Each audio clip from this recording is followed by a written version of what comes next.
that much power at all. Oh, fuck. So today's video is a bit of an interesting case. Now, for my college classes, I have a course where we are taught Linux. And I haven't gotten too much into it, but it looks kind of cheesy and fun, but I digress. Anyway, so I figure to go along with this so I can kind of help teach myself a bit, I decided to get myself a Linux, or a laptop to run Linux on, not a Linux laptop. That would just be redundant because you can... Get yourself a girlfriend. No, you. I'm going to get one faster than you. You better shush. I mean, I'm in no rush either. But anyway, I digress. I wonder why. Well, I'm actually a responsible adult, unlike you. Oh, wait, you're not even an adult, so... You know why? It's because I'm not an adult yet. Well, we better grow up faster then. Anyways, digressions aside, let's go ahead and get into this. This thing. This thing is a behemoth. I'm going to get this video demonetized within the next 2 seconds. Here, let me just start playing copyrighted music. We can fix that. Anyways, let's get into this.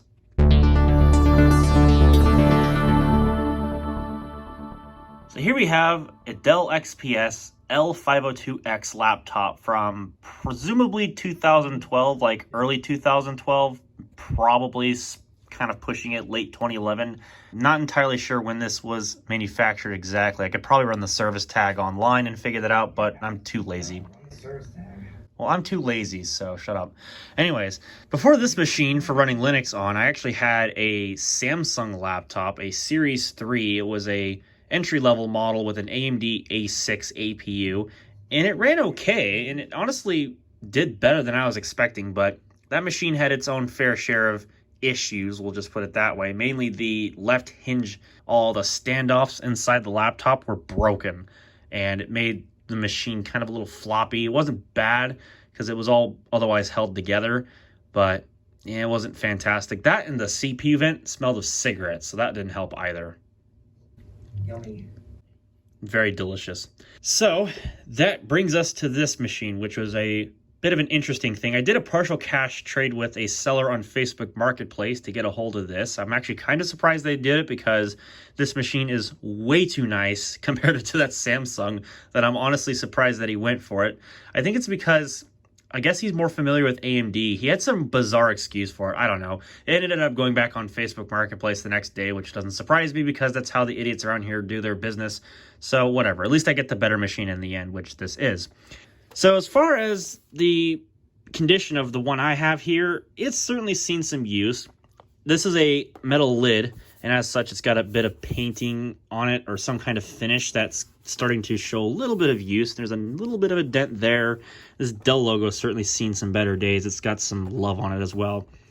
But overall, it's in fairly good condition otherwise, especially on the inside where the keyboard and the trackpad are. Those spots are surprisingly not all that worn. It is still a little bit on the dirty side, though. I have taken some time to clean it, but inside of this gap, there's still some crud, which is not delicious looking at all. But I'll get to that when I get to it. I just haven't bothered yet because I've just been so busy with classes. So let's take a look at this machine's I/O, and then we'll open it up and do my usual turning it on and demonstrating it and that sort of stuff. So let's start with the least interesting sides, being the left-hand side in the front. This side only has a USB 3 port and a vent. Nothing there. I presume the hard drive goes here because I believe that's where I hear it and I feel it. And on the front, there is only the card reader, which supports SDXC, MMC, and Sony Memory Stick and Memory Stick Pro. So otherwise, very blank. Well, that's not necessarily a bad thing. At least it looks half decent. I'm going to try to be careful so I don't nick the metal. Here's where it starts to get a little interesting. The optical drive in this regard is not only a CDRW drive and not only a DVD-RW drive, but it can read Blu-ray discs. CDRW? Yes, it's high technology. What? Well, probably Discord's cutting off the audio, but anyways. Yeah, it did. I only heard CDRW. It was like... God. Anyways, but yes, this will play a Blu-ray disc. I don't think it'll do UHD Blu-rays or those new fancy dancy 100 gig Blu-rays. So it'll probably just do the standard 1080p Blu-rays. But even still, like, this is the first laptop I've ever owned with a Blu-ray drive. So that's nice to have, even if I'll probably like never use it for anything. We have 2 headphone jacks, one of which that acts as a SPDIF output, 1 microphone input, and a combination eSATA USB port that also supplies power, which is nice, so you can charge devices through this port. I do like that feature about laptops that include this. It does come in handy for the times that you do need it, even if it does drain your battery quicker. And then finally on the rear, we have the mini display output port. We have HDMI, which is just 1.4. It has gigabit Ethernet there. Over here we have some mystery thing. I think that's a knockout plug for the TV tuner card, which this does not have. There's also the power input jack and the last USB 3 port on the system, and a Kensington security lock. And here's this big chunkin' battery, which acts as a bit of a kind of like a rest for I can't even English. It basically sets the laptop up so you have a more comfortable typing angle, which does work actually. It's pretty nice. Normally underneath the laptop there would be some more stickers, including the certificate of authenticity for Windows 7 Home Premium, which this does not have anymore because, as you can see, it's very, very clean underneath. But you will take note, there is a subwoofer by JBL. This has one of the Waves Max audio systems back before Dell made them absolute hot pieces of trash. And this is actually a good one, which has a 2.1 setup. And the subwoofer actually works. So this thing has some pretty thumping audio. It's actually really good. Now, if I remember, I think my MSI EX625 had a subwoofer, but it didn't work. So the sound on that was pretty mediocre at best, at least without the subwoofer working. Whereas this one in comparison sounds much nicer. Then we can take a look at the battery, which is not even a genuine Dell battery. It's just some aftermarket job. If I can actually get it out of the laptop, that might be nice. Yeah, it's nothing fancy. It's a 12-cell battery, so it's a chunky thing, and it works, so yeah. Anyways, underneath here, you only have access to your RAM and your wireless card, and your TV tuner card if you had that option.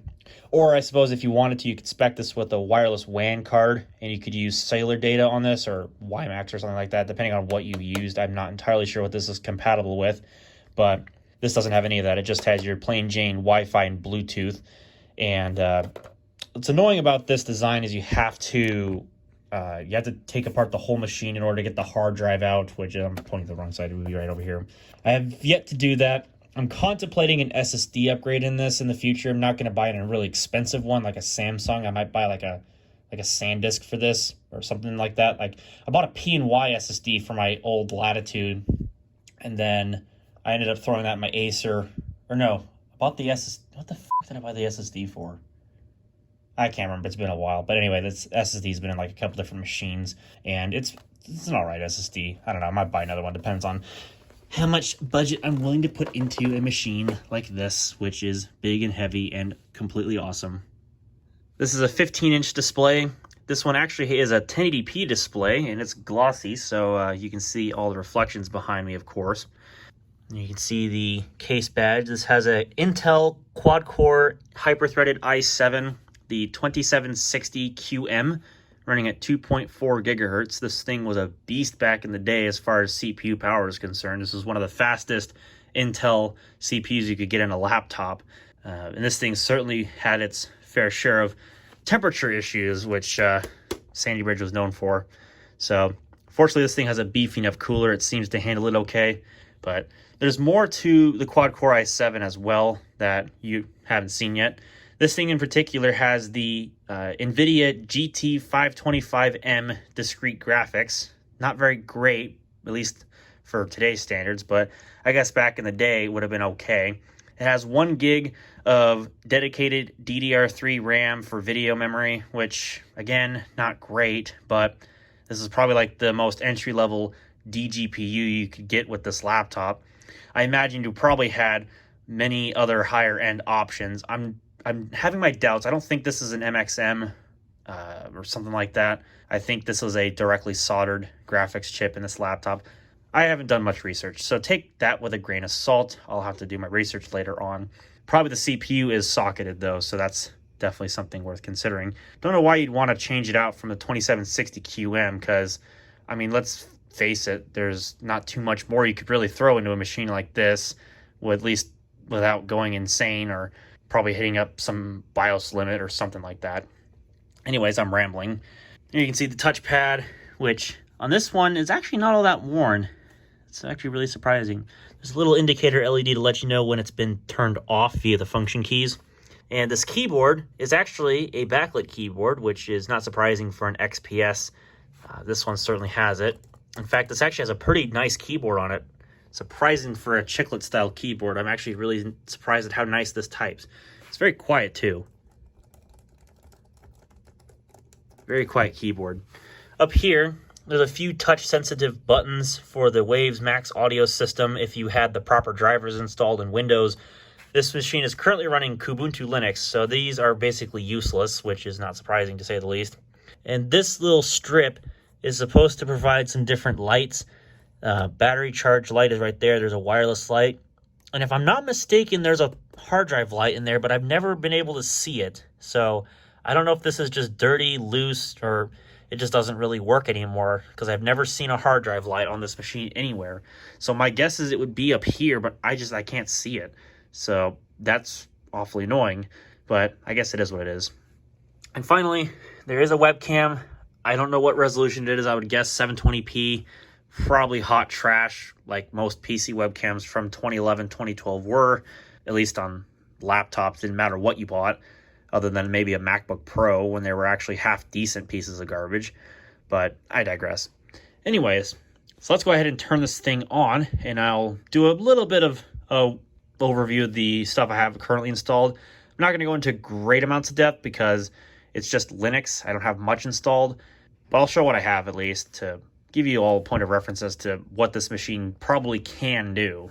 And if you guys are interested, I might do a more in-depth video using Windows on this machine, trying to play games and all that sort of stuff, because as far as the specs are concerned, this is basically unchanged from the factory configuration, so that ought to make things a little more interesting to test with, I guess. I don't know. Anyways. So we'll go ahead and we'll make a stop in the BIOS real quick, actually. Contrary to a lot of Dells, this does not have the mouse-controlled BIOS that you would expect. This actually just has your standard Phoenix BIOS on it, which is really surprising.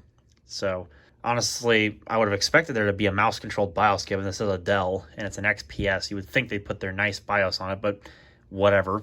So here you can see the specifications of the machine. Like I mentioned, the CPU is a Core i7 2760QM, 4-core, 8 threads at 2.4 gigahertz. This has the original configuration is long gone, but the amount is the same at 6 gigs of DDR3. So honestly, that's kind of surprising that it didn't just ship with 4, but hey, I guess 6 gigs is better than 4. It doesn't really say in the BIOS either. I'm really kind of surprised by that. I must have overlooked. I don't know. Anyways, this BIOS doesn't really have a lot of functions in it. And what's interesting is there's no UEFI support. Now, I know that UEFI was kind of a bit of a joke on Sandy Bridge, especially on the Optiplex 790 where that was a thing. You don't get secure boot, obviously. And this was the days before Windows 8 enforced secure boot and UEFI on the BIOS, amongst some other requirements. But I'm surprised that on this thing's latest BIOS, it still doesn't have the option for UEFI, even in a basic form. So, I don't know. I guess I'll give that leg up to HP and their laptops, because at least their Elite books, even on first-gen i5s or i7s or i3s for that matter, they gave you an experimental UEFI BIOS that you could play around with. It wasn't great, but it was better than nothing. And it did work, so kind of disappointed by that fact. But not like it really would have been of much use, because, well, if you're trying to use UEFI with Windows 10, be prepared to have some issues, because yeah, it doesn't really quite 100% work. It does work, but it's not fantastic, so it is what it is. So anyways, I shall return when this finishes booting up. It does take a bit. All right, so here we are at the login screen. This is Kubuntu 1910 Eon Airmine. I used to run Bionic Beaver on this, or 1804 long-term support, but I was kind of not wanting to deal with the graphics issues. I'll get into that here in a minute because they were aggravating with this laptop.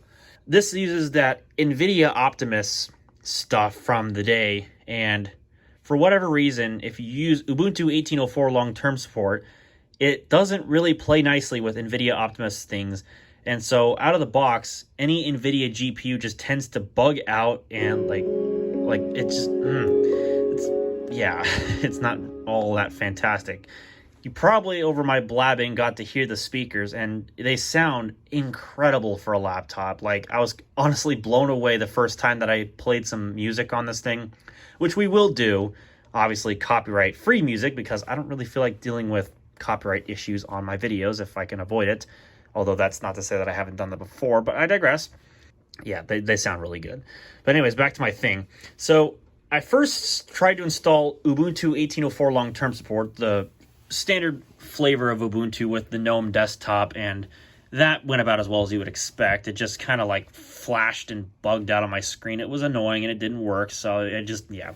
Then I tried Zorin OS, and Zorin installed, but it had the same issues that I was having with Kubuntu, with the screen tearing and things just acting funny, and the font was unusually large. I don't know why, but anytime you like dink with Linux on an NVIDIA GPU, it just tends to act real funny. And I know this is true because when I used my Dell Latitude D630 and I ran Kubuntu on it and installed the proper driver for the NVIDIA Quadro NVS 135M, which admittedly is NVIDIA 340 series driver, so they are quite old, but they do still work. But they make the screen scaling insanely overly large. Like, it doesn't need to be that large, but I don't know. It's just something to do with NVIDIA drivers. They're just garbage in Linux. They're just terrible. I don't know how their modern ones are. I thought about experimenting with them on something, but honestly, like, it's just, they're hot pieces of trash. This is why a lot of people, when they run Linux, they use AMD GPUs. And I know, the Intel's got decent enough driver support, but like, I tell you what, do not do NVIDIA unless you're prepared to troubleshoot. Like, it's just, it's good. So anyways, enough of my blabbing here. I'll go ahead and I'll pull the About panel up for Linux, just because why the heck not. As you can see, Kubuntu 1910. I'm running kernel 3 or 5.3, not 3 point whatever, because yeah, that's definitely the kernel version. This is on KDE Plasma 5.16, so it's got whatever the latest for Kubuntu 1910 is. So I think there's a newer version of Plasma. Don't quote me on that. I think 5.16 is the latest, but I can't recall for sure. I have a third-party theme installed. This is not obviously factory. If I go into system settings here, I'll probably tell you the name of it. Obviously, the background's not part of the theme. This theme is called KDE Story. So if you want to look it up on the KDE website, you are more certainly welcome to do so, of course, because that is a free theme, public domain, of course. But I just thought for those that were curious. And then this can be found on the KDE wallpapers section in case you're curious about it as well. I don't know who the creator was, so you'll have to search, but you'll probably find it. So, okay, now let's get into some of the demonstrations that I have planned for this thing. I guess we'll start off first with some games because, yeah, that really drives the point home. Like I mentioned with the graphics, this has the GT 525M. They're not the greatest, and I would forgive some of the performance for Linux's issues with drivers, and I'd probably have a more concrete amount of testing through Windows, which actually has proper Windows 10 support for this graphics card, so it'd probably run better then, but honestly, I don't know. So I think we'll try Super Tux Kart here, which I had to lower the resolution for because obviously it ran like in 1080p. It was okay, but it was stuttery. So yeah.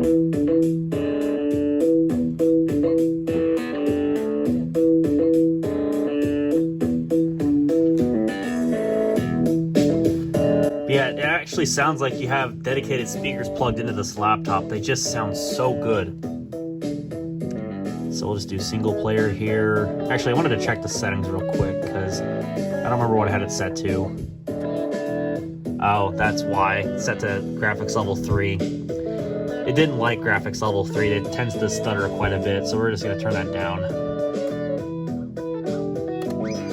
So we'll play as Tux. We'll do a normal race here. I think we'll do Raven Bridge Mansion here. And then let's just see how this plays here. Should probably have this turned down, but I don't really care.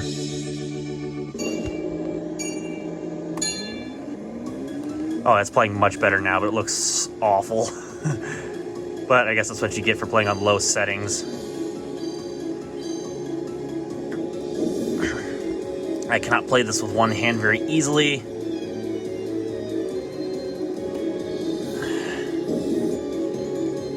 I mean, I can't really play much games with one hand very easily anyway. But you get the idea. It's just Super Tux Kart, so.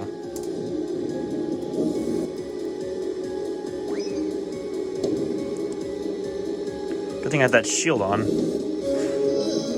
Oops. Well, that was smart.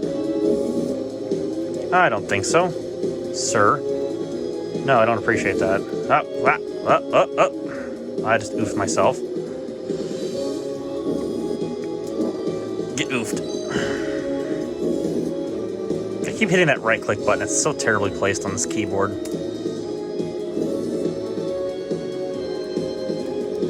So yeah, I guess if you wanted to do low settings of playing Super Tux Kart on this laptop, it is certainly possible to do so. Certainly better than the Intel HD 3000 integrated graphics that this laptop has otherwise.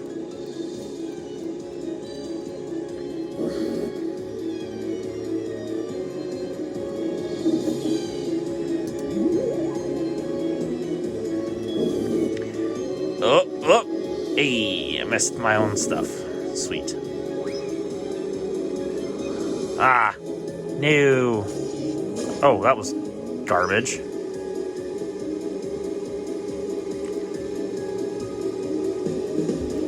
Let's see if we can complete a race here.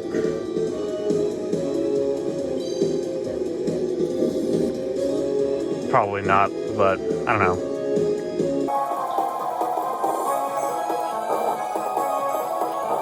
Really kind of a challenge and a half.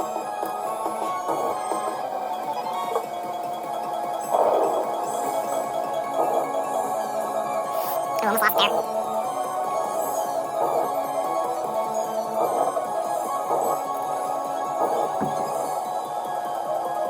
Alright, so don't oof up this time. Good God. I hear slamming outside my door and that's really annoying. Did I say you keep past me, sir? I don't appreciate that.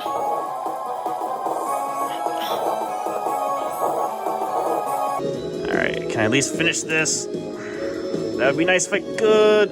Yeah, boy, I got first place. Alright, cool. Turn it down a couple nicks here. Alright, back to the menu. So that was Super Tux Kart. Back to the standard lens here. So it plays okay if you want to deal with lower settings. It does work just fine. I wouldn't go out of my way to play it on here just because of the reduced settings, but it works if you wanted to go play an online session with some friends who played Super Tux Kart. Something like that. We got another game called Never Putt, so we'll try that here, which actually can play in 1080p. But then again, to be fair, a golf game should be able to play in 1080p, and as simple as this one is, I would hope that it can. So we'll just do, I don't know, the original 18-hole course, one player.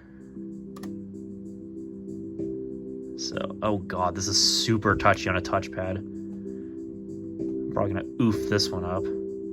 Oh god. Oh, yep. Penalty. Yeah, no shit. I wonder why. Good god, these are touchy on a touchpad. Can I do it this time? Nope. Penalty. Well, f*** you too. I'm not very good with golf games, if you haven't figured that out already. Especially this one. Success. Wow, so riveting. Par was 2. Are you kidding me? Wow, that was terrible. Alright, whatever. Oh god, why is it way back? Alright, let's try this. Let's see if I fail this. No, apparently didn't this time. Alright. I don't need really that much power. Oh, that's so garbage! Garbage! Alright, don't really need that much power at all. Oh, fuck! Come on! What the hell was that? Garbage!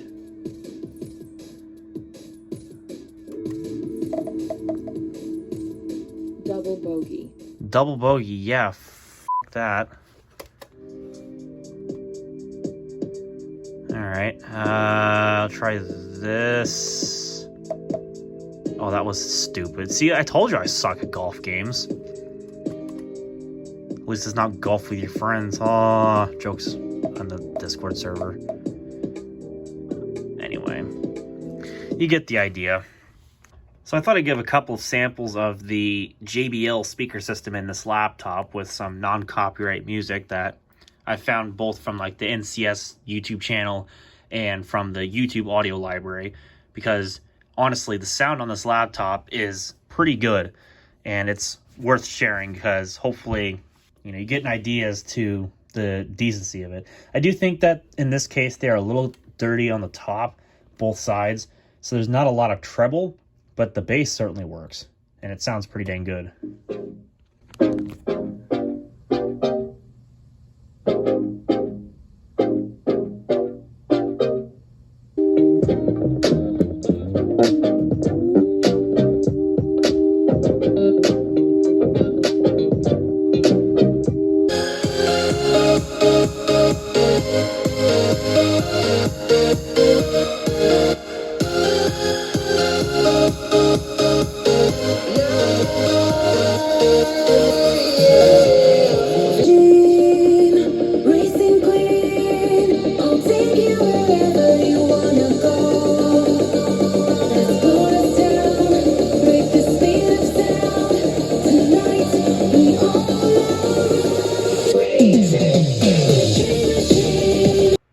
And even stuff like my own video intro music sounds pretty dang good on this laptop, not gonna lie.